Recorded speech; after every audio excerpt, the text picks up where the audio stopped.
রব্বুল আলামিনের দরবারে লাখো কোটি শুকরিয়া যে আল্লাহ তাআলা আমাদেরকে বাছাই করছেন। এই শীতের রাইতেও, এই কনকনে শীত, খেতা কম্বল ফালায় তুই আল্লাহ তাআলা আমাদেরকে আসার তৌফিক দান করেছেন কোরআনের মাহফিলে। এই জন্য সকলে বলে আলহামদুলিল্লাহ। আল্লাহ, যে হাজার হাজার মানুষ এই মাহফিলে আইছে, আল্লাহ আপনি এই শীতের ঠান্ডা কনকনে শীতেও আল্লাহ এদেরকে আপনি প্রত্যেকটারে নামাজি বানাইয়া দেন। আল্লাহ, মাহফিল হাজার হাজার লোক, মসজিদে গিয়া 5-7 জন পাই না ফজরের নামাজের সময়। আল্লাহ, এদের সবাইরে আপনি ফজরের নামাজের নামাজি বানাইয়া দেন। আল্লাহ কবুল করুক, বলেন আমিন। সূরাতুল বাকারার 153 এবং 154 নম্বর আয়াত তিলাওয়াত করেছি। দেখেন, প্রথমেই বলে নিতেছি, গ্রাম্য মানুষ তো, পরে দাঁড়াইয়া যাইবেন, বক্তব্য দেওয়া শুরু করবেন, নাইলে গাড়ির সামনে গিয়া কইবেন হুজুর যাইতে দিতাম না, এগুলা চলতো না। মাহফিল কমিটির সামনে কই লইতেছি, আমার বয়ান আছে 9টায়। কয়টায়? অনেক পিরাপিরি আল্লাহর বান্দা, আমি দিব না, প্রোগ্রাম নাই ভাই, কোনো সুযোগ নাই, কোনো সুযোগ নাই, হুজুর একটু দেন, যখন মন চায় বয়ান করবেন, হুজুর দেন। এর মধ্যে 9টায়, কয়টায়? কারণ আমার বসাইছে 9:55, 50, 9:50 আলোচনা শুরু করছি। তাইলে অলরেডি 10টা পর্যন্ত আমার এখানে থাকার কথা ছিল, অলরেডি বয়ান শুরু করছি 10টা বাজে গেছে গা। তো অতএব আমি লম্বা সময় আলোচনা করতে পারবো না, আমার আবার যাইতে হবে ওই অনেক দূর, 1 ঘন্টার রাস্তা, ওখানে বয়ান 11টায়। এখন এই নিয়েই বাজে 10টা, এখনো বয়ান শুরু করি নাই। এখন 11টায় ওখানে গিয়ে কেমনে বয়ান করবো? আর যেই ঠান্ডা, 11টার পরে লোক থাকতো না। এই জন্য ওই মাহফিলটা ছিল মেইন মাহফিল, এখানে 9টায় বয়ান ছিল। এই জন্য গ্রামের মানুষ কষ্ট নিবেন, সকালে আয় রে উজু জায়গা, আমরা মনে হয় হাদিয়াটা দিয়ে দেই না। আপনার হাদিয়া দিলে কি হয়েছে? কত হাদিয়া তুফা লইয়া বেড়াই না বইয়ে তাই মাহফিল একটা পায় না, কত দূর দূরান্ত থেকে আয়। তখন আমরা কি করতাম? এই যে হুজুর আমার কইতেছে, বাবা একটু আমার মাদ্রাসাতে একদিন একটু 1 ঘন্টা সময় দাও। কারণ আমরা তো এই যে বড় বড় লোক, বড় বড় হুজুররা ওলামায়ে কেরাম বললে আমরা তো না করতে পারি না। কিন্তু পরে সময় মতো পাবলিক মানেও না, হুজুর অল্প কথা কইলো, আবার কয় হুজুরে তো কম সময় দিল, আবার কয় এই সন্ধ্যা সময় গেল গা, হাইরে আমরা মাহফিলটা শেষ। কিন্তু হুজুরের যে কি অবস্থা, এটা কিন্তু কেউ খবর লয় না। এই জন্য বেয়াদবি মাফ করবেন, মনে কষ্ট নিবেন না। আমি একবারে সংক্ষিপ্ত সময় আলোচনা করে ছেড়ে দিতে হবে আমার ওই প্রোগ্রামটা। না হলে দেখেন, আপনারা তো আমার দেখতেছেন, কিছু আলোচনাও ইনশাল্লাহ করব আপনাদের, ইনশাল্লাহ আশা করি আল্লাহ তাআলা আমাদের সকলের জন্যই ফায়দা হবে। কিন্তু যদি ওই নগিয়া দেখি যে পাবলিক যাইতেছে গা, পরে অবস্থাটা কি হইব? অনেক কমিটিরে বক্তা সময় মতো না গেলে কমিটিরও পিডানি দেয়, বক্তারও মুসিবত ফেলায় দেয়, গাড়ি ভাঙচুর করে। আমরা গাড়ি ভাঙলে আমরাও ফিডা ভেঙ্গেল ভাঙাইতে, আমরা শরীয়তপুরি মার বক্তা না, আমি লোক ফায়ার করে হইলেও ফিডাইতে, আমি অবশ্য তো সহজ লোক না, তো আমি 4 জনের বান্দা না। তো যাই হোক, আল্লাহ আমাদেরকে বুঝার তৌফিক দান করো, কারো জুড়ে বলে না আমিন। কোরআনে কারীমের সূরাতুল বাকারার 153 এবং 154 নম্বর আয়াতে কারিমা তিলাওয়াত করেছি। ইয়া আইয়ুহাল্লাযীনা আমানুস্তাঈনু বিস-সাবরি ওয়াস-সালাহ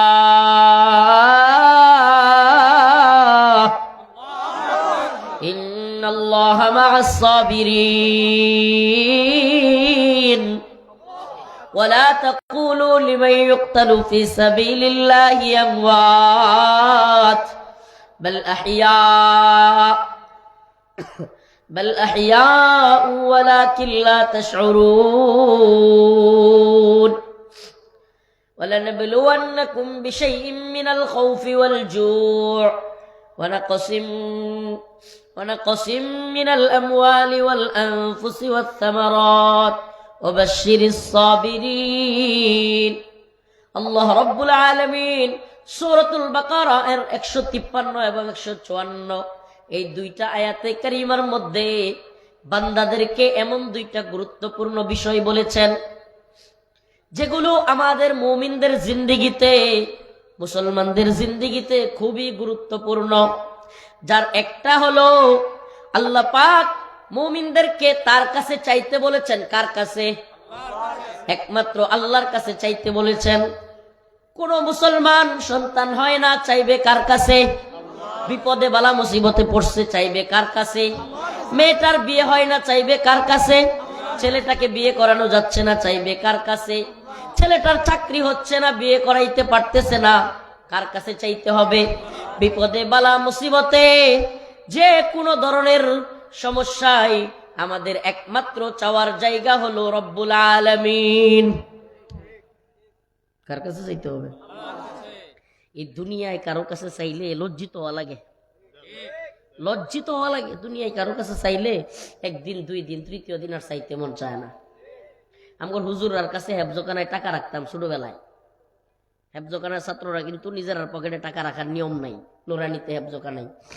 তো হুজুরদের কাছে টাকা রাখতাম, প্রতিদিন সকালবেলায় নাস্তার সময় চাইতাম। তো আব্বা হুজুরের কাছে টাকা দিয়ে আইতো, আমি দেখা গেছে একদিন, দুই দিন চাইতাম, পরের দিন আর চাইতে ইচ্ছে হইতো না। টাকা কার? এই টেহা কার? কথা কই না কারে বেড়ান, টেহা তো আমার।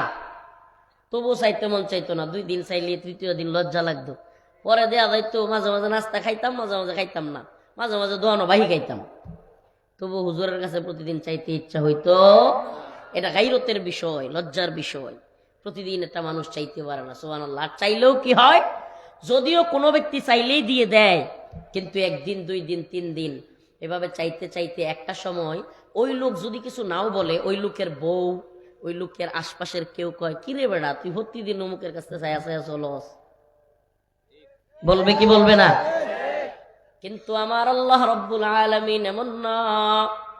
রব্বুল আলামিনের কাছে বান্দা যত চায়, রব্বুল আলামিন ততই খুশি হয়। আল্লাহ রব্বুল আলামিন তো উল্টা বলেন, ইয়া ইবাদিয়াল্লাযীনা আসরাফু আলা আনফুসিহিম লা তাকনাতু মির রাহমাতিল্লাহ। আল্লাহ তো আরো বলেন, বান্দা আমার কাছ থেকে তুমি নৈরাশ হইও না, যত পারো আমার কাছে চাও। কবি তো বলছেন, जो ना मांगे उससे तू बेजार है। আল্লাহর কাছে না চাইলে আল্লাহ বরং বেজার হন। এমন এক মালিক যার কাছে চাইলেই তিনি খুশি হন, না চাইলে বেজার হন। সুবহানাল্লাহ। দুনিয়া এমন কেউ যদি থাকতো, টেয়া চাইলেই পাওয়া যেত, যা মন চাই চাইলেই দিত, আর খুশি হইতো। হায় হায়, মানুষ সবাই তার দরবারে গিয়া হুমরি কায়া পড়তো কি পড়তো না? পড়তো। কিন্তু এই দুই চক্ষু দিয়া সরাসরি ওই পাওয়ার বিষয়টা দেখা যায় না বলে আল্লাহ তাআলা একটা পর্দা দিয়া রাখছেন। বলে দুনিয়া এবং আখিরাতের মাঝখানে একটা কি দিয়া রাখছেন? পর্দা দিয়া রাখছেন। এই পর্দার কারণে দুনিয়াবাসী দেখতে পারে না বলে আল্লাহর কাছে গভীর রাত্রে কেউ চায় না। কিন্তু কসম করে বলি, কাফারা দিতে হবে না। ওয়াল্লাহি বিল্লাহি তাল্লাহি, কারাগারে আল্লাহর কাছে নির্জনে যা চেয়েছি, কসম আল্লাহর, তাই পেয়েছি, তার চাইতে বেশি পেয়েছি। ওয়ালা সাউফা ইউতিকা রাব্বুকা ফাতারদা। আল্লাহ বলেন, ও বান্দা তুমি যদি আমার কাছে চাও, আমি তোমারে এমন দেয়া দিব, কোনো একদিন তুমি চিৎকার করে বলবে, ওয়ালা সাউফা ইউতিকা রাব্বুকা ফাতারদা, আয় আমার রব, আমি আপনার প্রতি অনেক বেশি রাজি খুশি হয়ে গেছি। আল্লাহ তোমারে এমন দিবে, এমন দেয়া দিবে যে আল্লাহর কাছে রাজি খুশি হয়ে যাবা। আরে এই শীতের দিনে কোন গরিব মানুষ কম্বল নাই, আল্লাহর কাছে চান। সুবহানাল্লাহ। হুজুর এটা কি কোন, ছোট্ট একটা কম্বল আল্লাহর কাছে নিয়ে চাইতাম? না না না, আমরা সালাফদের ইতিহাস পড়েছি, এক জোড়া জুতা না থাকলেও সালাফরা পৃথিবীর কারো কাছে না বইলা আল্লাহর কাছে বলতেন। সুবহানাল্লাহ। কার কাছে বলতেন? আল্লাহর কাছে বলতেন। আসলে ইমানের হালত যদি ওই লেভেলে থাকে, আল্লাহ তাআলা অবশ্যই মিলাইয়া দিবেন।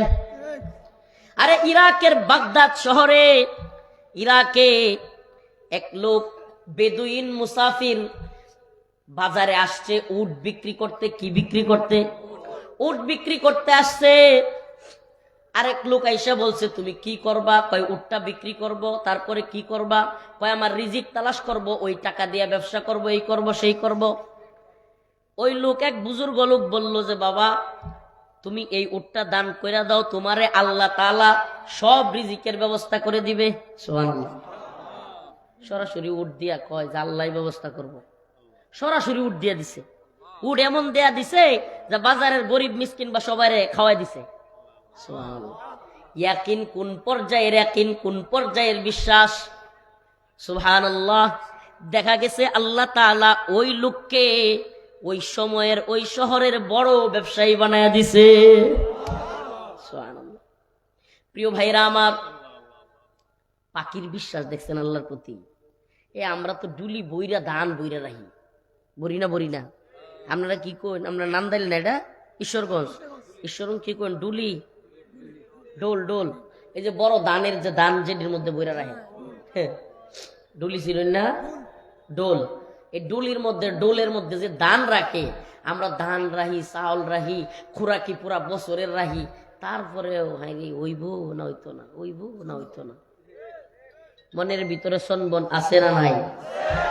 আমি নিজেও জানি না আগামী 1 বছর বাঁচবো কি বাঁচবো না। খোরাকি তো রাইখা দিছি, 1 বছরের খোরাকি রাইখা দিছি। শুধু বাচ্চা কাচ্চার জন্য না, এমনকি মেহমান যে আসবে, সেরিডা কয়দিন আইব, জামাই কয়দিন আইব, পোলাপান আরো মেহমান টেহমান কয়দিন আইব। এরপরে শীতের মধ্যে পিঠা খাওয়ান লাগবো কিনা, চিকন চাউল দুইলা রাখন লাগবো পোলাও খাওয়ানোর লেগিয়া, আরো কত কিছু রাখি। তারপরেও মনের মধ্যে ইয়াকিন নাই। আরেকবার গৃহস্থীরা দাওয়ামারিডা পর্যন্ত কি যাইবো না যাইতো না, টেনশন আছে না নাই? কিন্তু পাখি তার মাওলাকে এমন বিশ্বাস করে, প্রতিদিন সকাল বেলায় খালি পেটে ঘর থেকে বের হয়, এই গাছ থেকে ওই গাছে ঘুরে ঘুরতে ঘুরতে তার রিজিক তালাশ কইরা সে খায়, সে তার বাচ্চাদের জন্য নিয়ে আসে। পরের দিন সকাল বেলায় আবার খালি পেটে বের হয়। মুসাফিরের জিন্দেগি। সুবহানাল্লাহ। হুজুর এত ওয়াজ করো, আপনার আর তো বাড়ি গাড়ির অভাব নাই, ঠিক না? বাজেট করে ওয়াজ টস করুন। আল্লাহর রাস্তায় আমরা হেতে মৌলবি মনোর না, মাফ করে দিনছে। আল্লাহ তাআলা আমাদেরকে দুনিয়াদারি থেকে, এই তথাকথিত দুনিয়াদারি থেকে আল্লাহ হেফাজত করুক, বলেন আমিন। একটু খবর লইন যে বাড়িটা তো খুব দূরে না, নান্দাইলার পূর্বদলা নেত্রকোনা জেলা, পূর্বদলা থানা। আল্লাহর রাস্তায় যা টেয়া পয়সা পাই সব এতিম অসহায় গরিব মিসকিনরা লেগে খরচ করি। সব নিজের কোনো ভালো গাড়িও না, একটা গাড়ি আসিম, প্রিমিয় গাড়ি কিনছিলাম আরামে এসে লেগে, একটু চালানোর লেগে 25 লাখ টাকা দেয়, এটাও বেচালছি আল্লাহর নাম লয়ে মাদ্রাসার লেগে। এখন 12টা গাড়ি। আপনারা এলাকারই এক ছেলে, এই আপনার পাশের এলাকা গৌরীপুরে বাড়ি, আমরা জাকির ভাই ভাড়া দেওয়ার লাগে অট্টি হইয়া, এরপরে গোড়া শুনতেছে বয়ান, একটু করে আমার ধরো গাড়ি। তো এইলো অবস্থা। এরপরেও চলছি আলহামদুলিল্লাহ, চেষ্টা করি যে এই দিনের জন্য। এই একজন হুজুরের নাম কইলো যে হুজুরের গাড়ি ভেঙে দিছে। শুনেন, হুজুর 2টা কথা কইছে, আমার খুব ভালো লাগছে। আমি এটা পরীক্ষিতই পাইছি। আমি যে সন্তান আলেম হয়, ভালো মানুষ হয়, আমি দেখছি এর বাপ মা আলেমরারে মহব্বত করতো। আমি এটা প্রমাণ পাইছি। যেই লোকের আলেমরা দেখতে পারে না, আলেম ওলামারা ভালো পায় না, এদের একটার ফুলাবানো ভালো মানুষ হয় না। এই জন্য কখনো আলেম ওলামাদের সাথে বেয়াদবি করবেন না, জীবনেও কোনোদিন। শুনেন, আলেম ওলামারা কেউ ভুলের উঠবে না। আমরা মানুষ, আমরা কি না, ভুলের উঠবে না, ফিরিস্তা না। আল্লাহর ফিরিস্তাদের কোনো ভুল নাই, নবীদের কোনো ভুল নাই। আল্লাহ এবং তার রাসূল এবং তার নবীদের কোনো ভুল নাই, ফিরিস্তাদের। এছাড়া আমরা যারা সাধারণ মানুষ, সবারই কি আছে? মানুষ শব্দটাই আসছে ইনসান থেকে। ইনসান মানে হলো নিসিয়ান, ভুলে যাওয়া। ইনসানের যেই মূল মাদ্দা, এটা নিসিয়ান মানে ভুলা যায়। আসলে মানুষ ভুল করবেই। আল্লাহ তাআলা দুনিয়াতে পাঠাইছে, সুবহানাল্লাহ। রাসূলুল্লাহ সাল্লাল্লাহু আলাইহি ওয়াসাল্লাম বলছেনই, যদি তোমরা ভুল না করতে, তওবা না করতে, আল্লাহ তাআলা তোমাদের পরিবর্তে আরেক জাতি বানাইতো যারা ভুলও করতো তওবাও করতো। সুবহানাল্লাহ, সুবহানাল্লাহ। তার মানে বোঝা গেল যে মানুষ ভুল করবে, আবার তওবা করে আল্লাহর কাছে কান্নাকাটি করবে, আল্লাহর এটা খুব পছন্দ। তাইলে আমরা মনে হয় ইচ্ছা করে ভুল করব না। ভুল ইচ্ছা করে করে না মানুষ, পাপ ইচ্ছা করে করে না মানুষ। মানুষকে শয়তান করায়, যখনই করায় সাথে সাথে আল্লাহর কাছে আমাদেরকে তওবা করতে, আল্লাহ তাআলা বুঝার এবং আমল করার তৌফিক দান করুন। তো যে কথা বলতেছিলাম, যে চাইবো কার কাছে? আরো জোরে বলেন, চাইবো কার কাছে? যত সমস্যা, যত ধরনের সমস্যা। একজন আমার উপর জুলুম করছে, অত্যাচার করছে, জমিটা কাইরা নিতেছে গা, আল্লাহর কাছে বলবো, আল্লাহ আমার এই বাইডারে হেদায়েত দান করো। এ যে আমার উপরে জমিটা লয়ে জোরাজুরি করতেছে, জমির আইলটা কাইটা নিতেছে গা। কতরি চাষা আছে, আমরা আঞ্চলিক চাষা, কাটিং মাস্টার, কোদাল ধরে এমনি, কোদাল কেমনে ধরে? এমনি ধরে এমনি কুবায়া 3-4 বছর 5 বছর কুবাইতে 2 শতাংশ নাই করে দেয়। হের কব্বরও কি কোনোদিন 1% জমি বাড়াইয়া দিছে? 3.5 হাতের উপরে দিছে। এই কাটিং মাস্টার চাচাগুলো যখন কব্বরে চলে যায় মানুষ তখন ঘৃণা করে। এমন জীবন তুমি করো হে গঠন, মরিলে হাসিবে তুমি কাঁদিবে ভুবন। এমন জীবন তুমি করো হে গঠন, মরিলে হাসিবে তুমি কাঁদিবে ভুবন। এমন জীবন তুমি করো না গঠন, মরিলে কাঁদিবে তুমি হাসিবে ভুবন। হাসিনার জীবন গঠন কইরো না, মইরা গেলে মানুষ মিষ্টি বিতরণ করবে। উসমান হাদির জীবন গঠন করো, সারা জাতি তোমার জন্য কাঁদবে। ঠিক কি ঠিক না? হাসা কইলাম নাকি? লক্ষ লক্ষ মানুষ, সুবহানাল্লাহ। একটা যুবক মানুষ, কোন দলের বড় নেতা না, কিচ্ছু না, একটা ছোট্ট মানুষ, আমরা চাইতে 1-2 বছরের বড়, আমরা তো 30-31 চলে, 32 বছর বয়স। এই একটা যুবক মানুষ, তার জানাজা পড়ার জন্য ঢাকা শহর অচল হয়ে গেছে। সুবহানাল্লাহ। এই গায়বানা জানাজা, অমুক জানাজা, 4টা জানাজা, 5টা জানাজা, কিচ্ছু লাগছে না, এক জায়গায় জানাজা হয়েছে, লক্ষ লক্ষ জনতা। সুবহানাল্লাহ। এখানে শত শত এমন 5 ওয়াক্ত নামাজি ব্যক্তি ছিল যারা তাহাজ্জুদ গুজার ছিল। অসংখ্য মানুষ চোখের পানি ছেড়ে তার জন্য কান্না করছে। আমি নিজে দেখছি, রিক্সাওয়ালা, শ্রমিক, দিনমজুর, এমনকি পুলিশ, আরো অনেক ধরনের লোক একেবারে অজুরে মনে হইতেছে আপন বাইডা মরে গেছে। হায় রে, কি কান্না যে কান্দতেছে। আমরা নিজেরাও কান্না করছি, চোখ দিয়া টলমল করে শুধু চিন্তা করছি, আল্লাহ, ছোট্ট একটা বাচ্চা রেখে গেছে, 10-11 মাস বয়স, আমারও একটা বাচ্চা আছে 14 মাস চলে। আহা, আমি বাবা না থাকলে ওই যে মুহাম্মদ, হ্যাঁ রে, যত রাত 2টা হোক, তার মার উপরে ডিঙ্গায় আয়া রাত 2টার সময় আব্বা, মানে এই যে সুবহানাল্লাহ, রাত 2টার সময় তার মারে ডিঙ্গায় আয়া মুখটার বেলা তাই রাখবো, আব্বা আছে, আব্বা আছে। সুবহানাল্লাহি ওয়া বিহামদিহি। এই ভালোবাসা পৃথিবীর সব ভালোবাসার কাছে তুচ্ছ। পৃথিবীর আর কোনো ভালোবাসা এই ভালোবাসার কাছে কোনো কিছুই না। এই রাত 2-2:30টার সময় বাবা গেলেও সন্তান ঘুম থেকে উইটা বাবা বইলা ডাক দিবে, আর তার কণ্ঠ, সুবহানাল্লাহ, মানে এটা পৃথিবীর, আসলে কি আমি নিজে বাবা হওয়ার অভিজ্ঞতা বলছি, পৃথিবীর কোনো সম্পর্ক সন্তানের সাথে বাবা মার সম্পর্কের চাইতে, ভালোবাসার চাইতে অন্য হুদায় আর ভালোবাসা, এটি ঘোড়ার ডিমের ভালোবাসা। এই যে অবৈধ রিলেশন, আই লাভ ইউ, প্রেম রিলেশন, এগুলো হুদায় ফাও, একটা আরেকটার লাগি কয় এই কর্মু সেই কর্মু, এগুলো হলো ভণ্ডামি। আল্লাহ তাআলা এই ভণ্ডামি থেকে, এই খারাপি থেকে আমাদেরকে হেদায়েত দান করুন। সন্তানের ভালোবাসার কাছে পৃথিবীর কোনো ভালোবাসা নাই। এটা আমি নিজে বাবা হিসেবে বলছি। আমার আম্মা, আমি যখন এই কারাগারে ছিলাম, কানতে কানতে হুজুর চোখের পানি ফেলতে ফেলতে আম্মার চোখ নষ্ট করে লাইছিল, চোখও সারি ফেলাই দিছিল। এখন চশমা ছাড়া দেখে না, রান্নাঘরে যাইতে পারে না, এত কান্না যখন করতো আদালতে গিয়া, আমি খালি এগুলা কিনলে কান্দো। মানে আমি আলহামদুলিল্লাহ, আপনাদেরকে বলি আলহামদুলিল্লাহ, কোনোদিন আমি আম্মা যাইতেছে গা বা ফিরে যাইতেছে আমার ওরকম কান্দা, আমি নর্মাল ছিলাম, আলহামদুলিল্লাহ। এটা আল্লাহর ইচ্ছা, আল্লাহ তাআলা, এটা সুবহানাল্লাহ, আল্লাহর কুদরত। জুনায়েদ আল হাবিব সাহেব হুজুর আমার রুমের পাশে থাকতো, মাওলানা জুনায়েদ আল হাবিব, মুফতি ইলিয়াস হামিদি, মাওলানা মামুনুল হক সাহেব, হায়রে সব আলেমরা কারাগারে চিল্লায় কান্দতো দোয়া করার সময়। আমারও তো কান্দ নাইতো না, বলে হুজুর তো বিয়ে শাদী করছে, কান্দে না, টেনশন করে না। সবাই মিললে আমার হেফাজতের সব নেতারা কইতো। আমি এমন কি, আমি যে নর্মাল থাকতাম, অনেক সময় আমার 1-2 জনের ধমক দিত, না কি কোনো ইয়া নাই, চিন্তা নাই, পেরেশানি নাই, সুবহানাল্লাহ। মনে মনে কইতাম এটা আল্লাহর ইচ্ছা। তো এই যে বাস্তবতা, যে আম্মারে দেখতাম কানতে কানতে, তখন কইতাম, আম্মা এত কান্দো কে, আরেকদিনও কানলে তোমার সাথে আমি দেখা করতে আইতাম না, মানে একটু কড়া করে কইতাম যাতে না কান্দে। আরেকদিন যদি কান্দো আমি আর তোমার লগে দেখা করতে আইতাম না। আরো চিল্লায় কান্দতো, আর কইতো, বাবা রে তোর দুগুতা বলা আনো লোক, খালি কইতো, বাবা রে তোর বলা আনো লোক, বুঝবি। সুবহানাল্লাহ। ওহন চিন্তা করি, আমার মোহাম্মদ রে আল্লাহ না করুক, আল্লাহ না করুক, যদি জেল নাই গা, কোন সরকারের টাইম নেসেস রেহালাই দেব, আমার ছেলেরা যদি জেলে নাকি, এখন আমি যেটা বুঝি, সুবহানাল্লাহ, হয় নিজে বাচ্চা থাকবাম, নাইলে মাইরালবাম 2-4টারে। মানে সন্তানের প্রতি যে টান, পৃথিবীর কোনো কিছু এটার সাথে কিছু না। এটা এখন এই যে আম্মা কইতো, যে মানে চিল্লা একান্ত, আর কইতো, বাবা রে তোর সন্তান হয়ে লোক। আমরা যারা বাবা আছি এরা এটা কইতে পারবো। পোলাহান যে বিকলামি যেটি করে সন্তান, পোলাহান আমার ভ্যান কিনা দেও, শার্ট কিনা দেও, র্যাকেট কিনা দেও, বল কিনা দেও, এই করো সেই করো, করে না? এরা যখন দুষ্টামিটা করে, ফাইজলামিটা করে, এরা তো কিছু যায় আসে না। এরা কিন্তু কিছু যায় আসে না, 10, 12, 15, 20 বছরের ডিরও যায় আসে না। বাপ মার লগে যেটা মন চাই, এটা না দিলে এটা হইতো না, এটা না দিলে এটা হইতো না, এগুলো করে। তারা কিন্তু বুঝে না, কিন্তু বাবা বুঝে সন্তানের দরদটা, মায়াটা কি লেভেলের। সুবহানাল্লাহ।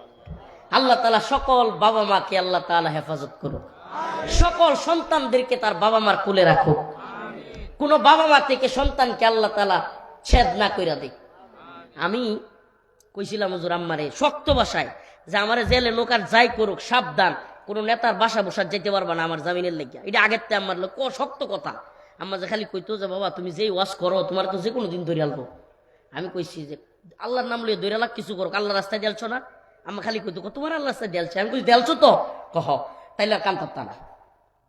তখন আমি ভিতরে থাকতে কে হুনে কার কথা, এই কামালের বাসায় ওই যে মাল খায়াটা লইয়া থাকতো না একটা স্বরাষ্ট্রমন্ত্রী, এটা বাস্তব। এই স্বরাষ্ট্রমন্ত্রী আসাদুজ্জামান খান কামাল এটা মদ খায়া মানে মাল খায়া টা লইয়া থাকতো।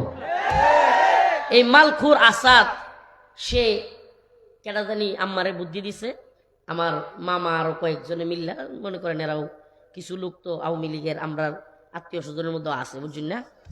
তো এটি করছে কি, আম্মারে বুদ্ধি দিছে যে স্বরাষ্ট্রমন্ত্রীর কাছে গেলে আফা জামিন করানি যাইব। আম্মা গেছে, ওমা হ্যাঁ রে, আম্মা কইছে যে আমার পোলাটা তো ভিতরে অনেক দিন ধইরা, তাই আপনারা একটু জামিনের ব্যবস্থা যদি কইরা দিতেন। তো কামালে জিজ্ঞেস করছে আম্মারে, আরেকজন রে পাশে আরেকজন বসা ছিল, যে উনি কে? কই উনি হইলো রফিকুল ইসলাম মাদানির মা। কই সর্বনাশ সর্বনাশ সর্বনাশ, আমনে স্যার হইলো ওটা পাগল, হ্যাঁ কেউ কথা শুনতো না, আমনে স্যার জামিন দেন দিত না। কই সর্বনাশ সর্বনাশ, আমনে স্যার জামিন দেন যেত না, আমনে স্যার বলি পাগল, নাউজুবিল্লাহ। সুবহানাল্লাহি ওয়া বিহামদিহি। মক্কার সেই ঘটনা মনে পড়ে গেল। আল্লাহর রাসূল সাল্লাল্লাহু আলাইহি ওয়াসাল্লামকে আবু জাহেল, উতবা, শাইবারা পাগল বলতো। আল্লাহর রাসূল সাল্লাল্লাহু আলাইহি ওয়াসাল্লাম যখন দ্বীনের পথে কথা বলতেন, সত্যের পথে আহ্বান করতেন, কুলু লা ইলাহা ইল্লাল্লাহ তুফলিহুন, তোমরা বলো এক আল্লাহ ও দ্বিতীয় কেউ নাই, আল্লাহ ছাড়া কোনো মাবুদ নাই। লাত উজ্জার গোলামি ছাড়ো, এই 300 দেবতার গোলামি ছাড়ো, এক আল্লাহর গোলামি করো। তখন যখন আল্লাহর রাসূল এগুলো বলতেন, কারো কথার কোনো তোয়াক্কা করতেন না। আবু জাহেলরা, মক্কার কাফেররা বলতো মুহাম্মদ তো পাগল হয়ে গেছে, নাউজুবিল্লাহ। সাল্লাল্লাহু আলাইহি ওয়াসাল্লাম আল্লাহর রাসূল রে পাগল বলতো। জেলখানায় যেদিন আম্মার মুখে এই কথা শুনেছি যে কামাল আমারে পাগল বলছে, মিলায়া দেখলাম সুবহানাল্লাহ, মুহাম্মদুর রাসূলুল্লাহর উম্মত হিসেবে আমরা মুহাম্মদুর রাসূলুল্লাহর দলে, আর কামাইল্লা হইল আবু জাহেলের দলে। মিলায়া দেখলাম যে আল্লাহর রাসূল রে পাগল কইছিল আবু জাহেল, আর আমগরে পাগল কয় কামাল। সুবহানাল্লাহি ওয়া বিহামদিহি। আমরা আল্লাহর গোলামি করি আর এরা ইন্ডিয়ার গোলামি করে, আমরা আল্লাহর গোলামি করি আর এরা মুদির গোলামি করে, আমরা আল্লাহর গোলামি করি আর এরা আকাড়াদের গোলামি করে। প্রিয় ভাইরা আমার, আমরা একমাত্র গোলামি করব কার? আজকে মাত্র আওয়ার সময় একটা নিউজ দেখিয়া মাথা ঘুরতেছে আমার। আমাদের ভাই শরীফ উসমান হাদি, তাকে যে হত্যা করছে, গুলি করছে, এই বদমাইশ তাকে যে গুলি করে শহীদ করে দিছে, এই যে বদমাইশ ফয়সাল, দাউদ ফয়সাল, এই ভন্ডের অ্যাকাউন্টে সাম্প্রতিক সময়ে 127 কোটি টাকা লেনদেন হয়েছে। কয় কোটি? এই 100,000-এ 1 লাখ। গ্রামের মানুষ তো মনে কিছু নিয়েন না, সবাই তো আর বুঝে না। 100,000-এ কয় লাখ? 100 লাখে 1 কোটি, আর তার অ্যাকাউন্টে 127 কোটি লেনদেন হয়েছে। চিন্তা করছেন? তাইলে চিন্তা করেন, যারা তারে এতটি টাকা দিছে, তারে নিরাপদে বাংলাদেশ থেকে পার করার লেগে আরো কত টাকা খরচ করতে পারে। চিন্তা করছেন? এরা কোটি কোটি টাকা খরচ করে ইন্ডিয়ায় বসে ভারতের কথায় যারা বাংলাদেশে হিন্দুত্ববাদীদের বিরুদ্ধে বক্তব্য দেয়, তাদেরকে হত্যার জন্য, শহীদ করবার জন্য কিলিং মিশন শুরু করছে।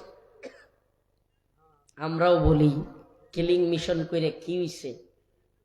এক উসমান হাদিরে মাইরা সুবহানাল্লাহ গোটা বাংলাদেশ এমন নড়া দিছে যে আমরা প্রত্যেক মাহফিলও, সেমিনারও, ওয়াজও, টকশুর মধ্যে আরো কত জায়গায় পার্সোনালি কত জনরে বুঝাইতাম যে বাংলাদেশের এবং মুসলমানদের, এই ভূখণ্ডের মুসলমানদের সবচেয়ে বড় শত্রু হইল হিন্দুত্ববাদী উগ্রবাদী ভারত। মানুষরে বুঝাইতে বুঝাইতে বুঝাইতে বুঝাইতে হাইরে কত বুঝাইলাম। লাতাজিদান্না আসাদ্দান নাস আদাওয়াতাল লিল্লাযিনা আমানুল ইয়াহুদ ওয়াল্লাযিনা আশরাকু। আল্লাহ বলছে ওয়ালান তারদু আনকাল ইয়াহুদ ওয়ালান নাসারা হাত্তা তাত্তাবিআ মিল্লাতাহুম। আল্লাহ বলছে ইয়া আইয়ুহাল্লাযিনা আমানু লা তাত্তাখিদুল ইয়াহুদ ওয়ান নাসারা আউলিয়া বাদুহুম আউলিয়া ও বাদ। আল্লাহ বলছে ইন্নামাল মুশরিকুনা নাজাস। হায়রে কত আয়াত বইলা যে মুশরিকরা আমাদের বন্ধু না, এরা মুনাফিক, এই মুশরিকরা আল্লাহর বিরুদ্ধে শত্রু, আমরারও শত্রু। কত আয়াত হাদিস কত কিছু কইলাম, বুঝাইতে এতটা পারলাম না। এক শরীফ উসমান হাদি বাইরে গুলি কইরা গোটা বাংলাদেশ বুঝলো ইন্ডিয়া হইলো আমরা শত্রু। লাভ হইছে না লস? সুবহানাল্লাহ কইবেন না? আল্লাহ তাআলা একজন মানুষের জীবন নিয়া হইলেও গোটা জাতিকে সজাগ করে দিয়েছেন। আমার এই ক্ষণজন্মা ভাই 32 বছরের জিন্দেগি পেয়েছেন, কিন্তু অনেক 80 বছরের মুরব্বীর চাইতেও বেশি এই জাতিকে সজাগ করার মতো কথা বলে গেছে। জিন্দিগি এত বড় দরকার নাই, আজ হইলে উমিরা যাবো, কাইল হইলে উমিরা যাবো। এই বেশি ভাত আর আলুগুড়া খাইলে আর কি লাভটা হইব? কই না, এই ভাত আর আলুগুড়া বেশি খায়া দুনিয়াটা কি হইব? পৃথিবীতে যতদিন থাকবো যদি বেহুদা জিন্দিগি হয়, আল্লাহর ক্ষমার জিন্দিগি যদি না হয়, এই বেহুদা জিন্দিগি নিয়ে যত লম্বা সময় পার করব ততই আমার আমল নামায় খারাপ গুনাহগুলো লেখা হইতে থাকবে। আর যদি আল্লাহর রাস্তায় শহীদ হইতে পারি, কি হইতে পারি? আরে আল্লাহর রাস্তায় যদি শহীদ হইতে পারি, হিন্দুত্ববাদী ভারতের বিরুদ্ধে, কাফের মুশরিকদের বিরুদ্ধে অবস্থান নিয়ে যদি আল্লাহর পথে আমার জীবনটা চলে যায়, এই দুনিয়ার মানুষও আমাকে ভালোবাসবে।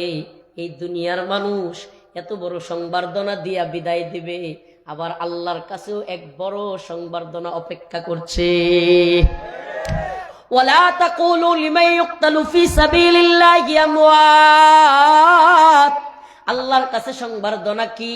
সূরাতুল বাকারার 154 নম্বর আয়াতে আল্লাহ রাব্বুল আলামিন বলেন, ও দুনিয়ার মানুষ, ও ঈশ্বরগঞ্জ ময়মনসিংহের মানুষ, ও প্রিয় ভাই, ও যুবক ভাই, ও মুরব্বী বাবা, আল্লাহর রাস্তায় যদি কোনো ব্যক্তি জীবন দেয়, আমার রব্বুল আলামিন বলেন, এই দুনিয়ায় তোমরা যদিও দেখতেছো তারা মারা গেছে, তাদের জীবনটা চলে গেছে, কিন্তু আমার আল্লাহ কয় না না না, ওয়ালা তাকুলু লিমান ইউকতালু ফি সাবিলিল্লাহ। আমার পথে যারা জীবন দিল তোমরা তাদেরকে মৃত বলিও না, তাদেরকে মৃত বলা নিষেধ। সুবহানাল্লাহ বলবেন? তাদেরকে মৃত বলাও নিষেধ, মৃত বলা যাবে না। আল্লাহ অন্য এক আয়াতের মধ্যে বলেন, ওয়ালা তাহসাবান্নাল্লাযীনা কুতিলু ফি সাবিলিল্লাহি আমওয়াতা বাল আহইয়াউন ইনদা রাব্বিহিম ইরযাকুন। আল্লাহ রাব্বুল আলামিন বলেন, তোমাদের চর্মচক্ষু দিয়া, চামড়ার চক্ষু দিয়া মনে হয় তারা মারা গেছে, কিন্তু আল্লাহ বলেন বাল আহইয়া, বরং তারা জীবিত। ইনদা রাব্বিহিম ইরযাকুন, আমি আল্লাহ তাদেরকে নিয়ামত দিয়েছি, রিজিক দিয়েছি। আরে এই দুনিয়ায় যারা মারা যায় তাদেরকে কবরে সোয়াল জব করা হবে, ফুলসিরাত মিজান পার হইতে হবে, কত সোয়াল জবের উপরে কত কঠিন পরিস্থিতির মধ্য দিয়া তারপরে হিসাব নিকাশ হওয়ার পরে জান্নাতে যাবে। কিন্তু আল্লাহর পথে যারা শহীদ হবে, আল্লাহ বলেন তাদের কোনো মাঝখানের জিন্দিগি নাই, আমি তাদেরকে জান্নাতের আগ পর্যন্ত আরেকটা জিন্দিগি দেব। সেই জিন্দিগির নাম হলো বারজাখের জিন্দিগি। বারজাখের জিন্দিগি কি? বারজাখ বলা হয় এমন জিনিসকে, এই লোক পৃথিবী থেকে চলে যাওয়ার সাথে সাথে তার আত্মাটাকে জান্নাতের একটা সবুজ পাখির মধ্যে আল্লাহ পাক ঢুকায়া দিবেন। আল্লাহ পাক জান্নাতের সবুজ পাখির মধ্যে ওই লোকটার আত্মাকে ঢুকায়া দিবেন। আল্লাহ যদি ভারত বিরোধী, হিন্দুত্ববাদী বিরোধী আমার ভাই উসমান হাদিকে কবুল করে নেন, আল্লাহ তার শহীদকে, শাহাদাতকে, আমরা যেটা ধারণা করি আল্লাহ তার শাহাদাতকে যদি কবুল করেন, আমার ভাই উসমান হাদির আত্মা আল্লাহ পাক জান্নাতের একটা সবুজ পাখির মধ্যে ঢুকায়া দিবেন। ওই সবুজ পাখিটা যেখানে মন চাই যাবে, যা মন চাই খাবে, জান্নাতের নাজ নিয়ামত গুলো আল্লাহ তাকে দিবেন। বাল আহইয়াউন ইনদা রাব্বিহিম ইরযাকুন। আল্লাহ তাআলা জান্নাতের সবুজ পাখির মধ্যে ঢুকায়া উঠতে থাকবে, ঘুরতে থাকবে, যা মন চাই খাবে। একটা পর্যায়ে গিয়া আল্লাহর আরশের ল্যাম্প পোস্টের নিচে বসবে।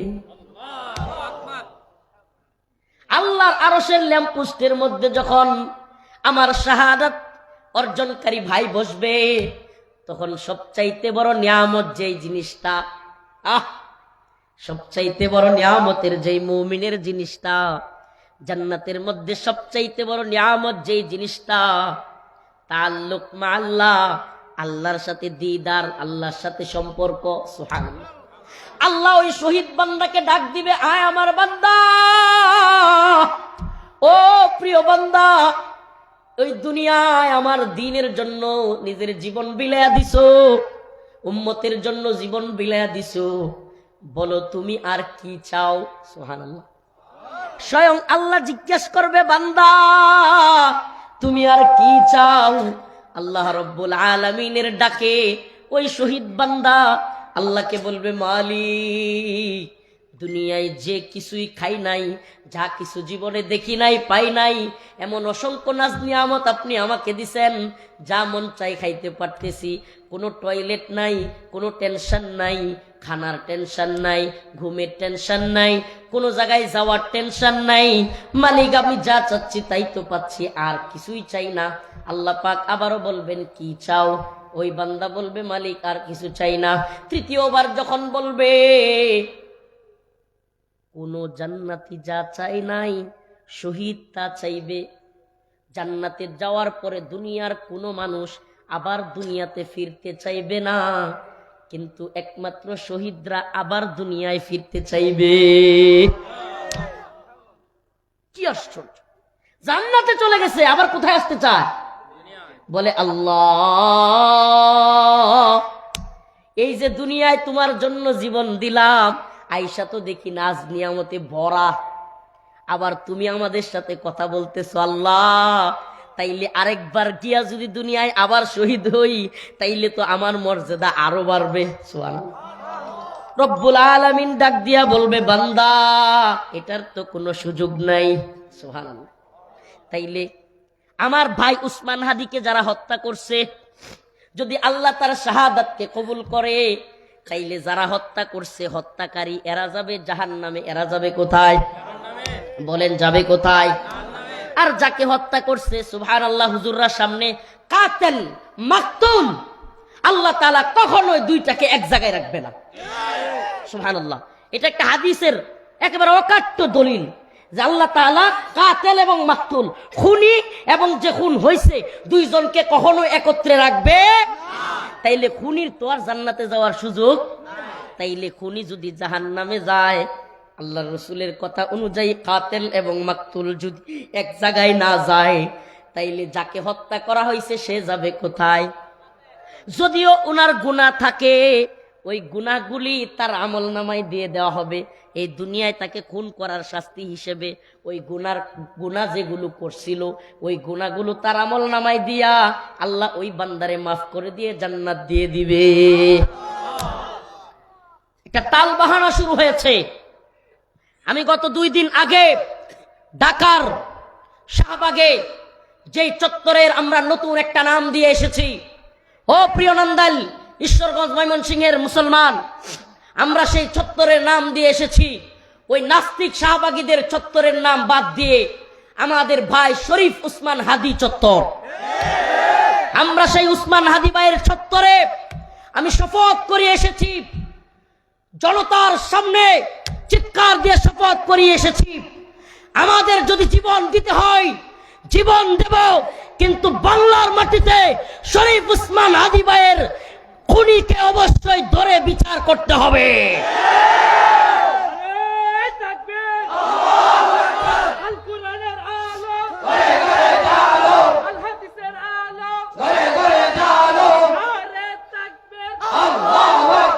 আমাদের ভাই শরীফ উসমান হাদীর জানাজা প্রমাণ করে আল্লাহ পাক সমস্ত মানুষের অন্তরে তার ভালোবাসা ফুটিয়ে তুলেছেন।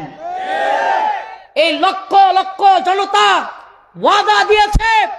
আমি সরকারকে বলবো, প্রধান উপদেষ্টা ডক্টর মোহাম্মদ ইউনূস সাহেবের সরকারকে বলবো, সাবধান হয়ে যান। আমরা হুঁশিয়ারি উচ্চারণ করতে চাই, অনতিবিলম্বে এই খুনিদেরকে গ্রেফতার করার চেষ্টা করেন, অন্যথায় আপনাদের পদত্যাগের দাবিতে এক কঠোর আন্দোলনের দিকে আমরা যাব ইনশাআল্লাহ। আমাদের ভাইয়ের বিচার না হওয়া পর্যন্ত আমরা কাউকে শান্তিতে ঘুমাতে দিব না ইনশাআল্লাহ। আমি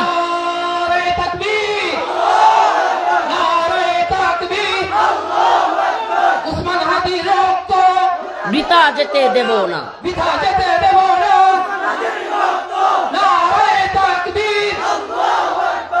হ্যাঁ মুসলমান ইমানদার, প্রয়োজনে এক ভাই আর এক ভাইয়ের জন্য শহীদ হয়ে যাব। আমরা মুসলমান, আল্লাহ বলছে ইন্নামাল মুমিনুনা ইখওয়া, মুমিন মুমিনের ভাই। হিন্দুত্ববাদীদের গোলামি করব না। শহীদের মিছিল প্রয়োজনে লম্বা হবে। আবরার ফাহাদ, আবু সাইদ, মীর মুগ্ধ, আমাদের ভাই উসমান হাদী, আরো অসংখ্য শহীদ হইতে হলে আমরা আরো শহীদ হব, কিন্তু ভারতের গোলামি করব না। শহীদের মিছিলে নাম লিখাতে চলো মুসলিম ভাই, শহীদের মিছিলে নাম লিখাতে চলো মুসলিম ভাই। মরণের স্বাদ পাবে তুমি, এসো না নাম লিখাই, শহীদের মিছিলে নাম লিখাতে চলো মুসলিম ভাই। হ্যাঁ মুসলমান, হ্যাঁ যুবক, ওদিকে তাকাইতেছে। হ্যাঁ মাদ্রাসা পড়নেওয়ালা যুবক, স্কুল পড়নেওয়ালা যুবক, প্রত্যেকটা যুবক ভাইকে বলতেছি, শাহাদাতের মর্যাদার বয়ান এতক্ষণ করলাম, শহীদ হইতে রাজি আছো তো ইনশাআল্লাহ? আল্লাহর রাস্তায় শহীদ হইতে রাজি আছেন তো ইনশাআল্লাহ? আমরা সবাই জীবন দিব, তবুও হাদির খুনিদেরকে গ্রেফতার করাবো। শহীদ হইতে রাজি আছেন তো ইনশাআল্লাহ? জান্নাতের সবুজ পাখি হইতে রাজি আছেন তো ইনশাআল্লাহ? নাজনে আমদ ভোগ করতে রাজি আছেন তো ইনশাআল্লাহ? আমরা প্রয়োজনে শহীদ হব। শহীদের কাফেলা লম্বা হবে, এই শাহাদাতের কাফেলা থামবে না। শহীদের মিছিলে নাম লিখাতে চলো মুসলিম ভাই, এই তো সে কাফেলা বীরের জাতি, আজও থামেনি যার চলার গতি। শহীদের কাফেলা আজও থামে নাই। আমার মিসকল আওয়া শুরু হয়ে গেছে গা, অনেক বেশি মিসকল আইতেছে। আমার মামা যিনি ওনারে প্রোগ্রাম দিছে, মামা মেসেজ দেওয়া শুরু করছে। আপনাদের কাছে দোয়া চেয়ে বিদায় নিব। তার আগে আরো দুই একটা কথা বলিনি, সেটা হলো আমি যে আয়াতে কারিমা তিলাওয়াত করেছি, আবারও বলছি, চাইবো কার কাছে? কার কাছে চাইবো? আল্লাহ পাক প্রক্রিয়া বলে দিচ্ছেন, ইয়া আইয়ুহাল্লাযীনা আমানু, হে ঈমানদাররা, ইস্তাঈনু বিস-সাবরি ওয়াস-সালাহ, তোমরা আল্লাহর কাছে চাইবা নামাজ এবং সবরের মাধ্যমে। কিসের মাধ্যমে? নামাজ এবং সবরের মাধ্যমে। 5 ওয়াক্ত নামাজ পড়বো তো ইনশাআল্লাহ। আল্লাহর প্রতি সবর লাগবে, বিপদে বালা মুসিবতে সবকিছুতে সবর করতে। সুবহানাল্লাহ। যদি আমরা সবর করতে পারি আর যদি শাহাদাতের তামান্না রাখি, আমাদের ক্ষণস্থায়ী কিছু অশান্তি হবে, কিন্তু ইনশাআল্লাহ দিন শেষে আমরাই বিজয়ী হব। বিজয়ী হব, কিন্তু এই তন্ত্রমন্ত্রের পথে না। এই সিল মারো ভাই, সিল মারো, অমুক তন্ত্র আর অমুক মন্ত্র, অমুক দল, অমুক লীগ, অমুক তমুক, এগুলো আমাদের দেখা আছে সব। যদি শান্তি মুক্তি কামিয়াবি পেতে চান, আল্লাহর পথে আসতে হবে। এই পথ গণতন্ত্রের পথ না, দাওয়া, ই'দাদ, জিহাদ, শাহাদাতের পথ। নাসরুম মিনাল্লাহ ওয়া ফাতহুন করিব ওয়া বাশশিরিল মুমিনিন। ক্ষমা চাচ্ছি ইনশাআল্লাহ।